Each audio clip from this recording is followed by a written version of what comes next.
امریکہ اور ایران کے درمیان مفاہمتی یادداشت پر عمل درآمد کے ساتھ ہی اب مستقل معاہدے کے لیے مذاکرات کا بھی آغاز ہو گیا ہے اور اتوار کو سوئٹزرلینڈ میں مذاکرات کے پہلے دور کے بعد اگلے ہفتے مذاکرات کا ایک اور دور متوقع ہے۔ آج دفتر خارجہ کے ترجمان طاہر اندرابی نے ہفتہ وار پریس بریفنگ کے دوران بتایا ہے کہ امریکہ اور ایران کے درمیان مذاکرات متوقع طور پر اگلے ہفتے غالباً منگل کو دوبارہ شروع ہوں گے۔ انہوں نے مزید بتایا کہ پیر یا بدھ کو بھی ممکنہ طور پر مذاکرات کا آغاز ہو سکتا ہے۔ ایسے میں اب تک ہونے والی پیش رفت کے حوالے سے کافی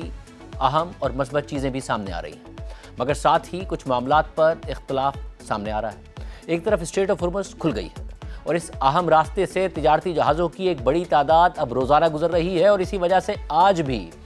بین الاقوامی مارکیٹ میں تیل کی قیمتوں میں بڑی کمی دیکھی گئی۔ WTI کروڈ کی قیمت ایک لمبے عرصے بعد یعنی جنگ کے بعد پہلی بار $70 فی بیرل سے نیچے ٹریڈ ہوتی نظر آئی۔ برنٹ کروڈ جنگ کے بعد پہلی بار $73 فی بیرل کی سطح پر نظر آیا۔ اس کے علاوہ اقوام متحدہ کے میری ٹائم ادارے انٹرنیشنل میری ٹائم آرگنائزیشن نے اسٹریٹ آف ہرمز کے بند ہونے کی وجہ سے خطے میں پھنسے 11,000 کے قریب بحری کارکنوں کو ریسکیو کرنے کا آپریشن بھی شروع کرنے کا اعلان کر دیا ہے، جبکہ امریکہ نے بھی فیفا فٹ بال ورلڈ کپ میں ایران کی ٹیم پر عائد سفری سختیوں میں نرمی کرنے کا اعلان کر دیا ہے۔ اس سے پہلے ایرانی ٹیم میچ سے پہلے امریکہ میں داخل ہوتی تھی، میچ کے بعد واپس اسے میکسیکو جانا پڑتا تھا اور وہاں ان کی ٹیم بھی مطالبہ کر رہی تھی کہ ان کے ساتھ زیادتی کی جا رہی ہے اور اب فائنلی یہ نرمی کر دی گئی ہے۔ تاہم ایران کے نیوکلیر پروگرام اور تنصیبات کی انسپیکشن کے حوالے سے اب بھی دونوں طرف سے مختلف دعوے اور بیانات سامنے آ رہے ہیں۔ اس ساری صورتحال میں آج امریکی صدر ٹرمپ نے سوشل میڈیا پر پوسٹ کرتے ہوئے لکھا کہ ایران نے امریکہ کو اطلاع دی ہے کہ بعض شرپسند اور جھوٹی خبروں کے برعکس اسٹریٹ آف ہرمز سے گزرنے والے بحری جہازوں سے ایران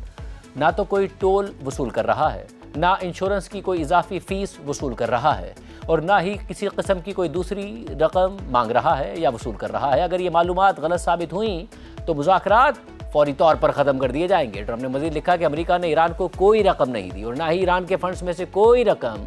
اسے جاری کی گئی ہے۔ ہم ایران کی کچھ رقم جو مکمل طور پر ہمارے کنٹرول میں ہے اپنے کسانوں کو ادا کریں گے تاکہ مکئی، گندم، سویابین اور دیگر اشیاء خریدی جا سکیں۔ ایران کو خوراک کی شدید ضرورت ہے اور ہم یہ خوراک صرف امریکہ سے خرید کر ایران کو فراہم کریں گے۔ Thank you for your attention to this matter. اس سے پہلے کل ایران کے مرکزی بینک کے گورنر عبدالناصر ہمتی نے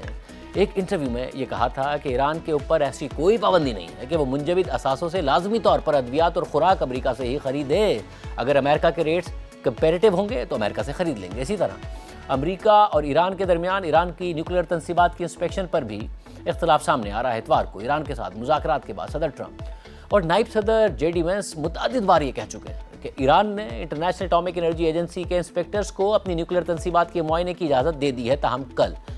ایران کی وزارت خارجہ کے ترجمان اسماعیل بقائی نے اس بات کی تردید کر دی تھی، مگر کل جب امریکی صدر ٹرمپ سے دوبارہ اس حوالے سے سوال ہوا تو انہوں نے کہا کہ ایرانی غلط کہہ رہے ہیں اور انہیں معلوم ہے کہ وہ غلط ہیں اور اگر وہ درست ہوتے تو میں اسی وقت میٹنگز منسوخ کر دیتا۔ ٹرمپ نے مزید کہا کہ ہمیں کوئی جلدی نہیں ہے، انسپیکٹرز مناسب وقت پر ایران میں نیوکلیر تنصیبات کا جائزہ لیں گے، لیکن ایران اب بھی اپنے موقف پر قائم ہے اور امریکہ کے ساتھ تکنیکی مذاکرات میں ایرانی وفد کے سربراہ اور ایران کے نائب وزیر خارجہ کاظم غریب آبادی نے آج ایکس پر پوسٹ کرتے ہوئے لکھا کہ سوئٹزرلینڈ میں انٹرنیشنل اٹامک انرجی ایجنسی کے سربراہ رافیل گروسی کی درخواست کے باوجود ان سے کوئی ملاقات نہیں ہوئی۔ حملے کا نشانہ بننے والی ایران کی جوہری تنصیبات اور جوہری مواد تک رسائی کے لیے بھی کوئی پروگرام موجود نہیں ہے۔ ان معاملات پر صرف حتمی معاہدے کے دائرے میں غور کیا جائے گا اور ان کا حل اسی وقت ممکن ہوگا کہ جب دوسرا فریق تمام پابندیاں عملی طور پر ختم کر دے گا۔ آپ میڈیا ہائپ کے ذریعے فساد کھڑا کر کے کنٹرول کرنے کی پالیسی کو آگے نہیں بڑھا سکتے۔ واضح رہے کہ اس سے پہلے کل جاپان میں صحافیوں سے بات کرتے ہوئے انٹرنیشنل اٹامک انرجی ایجنسی کے سربراہ رافیل گروسی نے کہا تھا کہ معاہدے میں ایران کی نیوکلیر تنصیبات کا معائنہ شامل ہے اور یہ جلد ہوگا۔ اس ساری صورتحال میں ایرانی پارلیمنٹ کے اسپیکر اور امریکہ کے ساتھ مذاکرات میں ایرانی وفد کے سربراہ محمد باقر قالیباف نے آج آذربائیجان میں ایک کانفرنس سے خطاب کرتے ہوئے کہا ہے کہ اسلام آباد میمورنڈم آف انڈرسٹینڈنگ کسی دباؤ یا جبر کے تحت نہیں ہوا، بلکہ یہ ایرانی قوم کی ثابت قدمی اور قوت کا نتیجہ تھا۔ اسی لیے یہ معاہدہ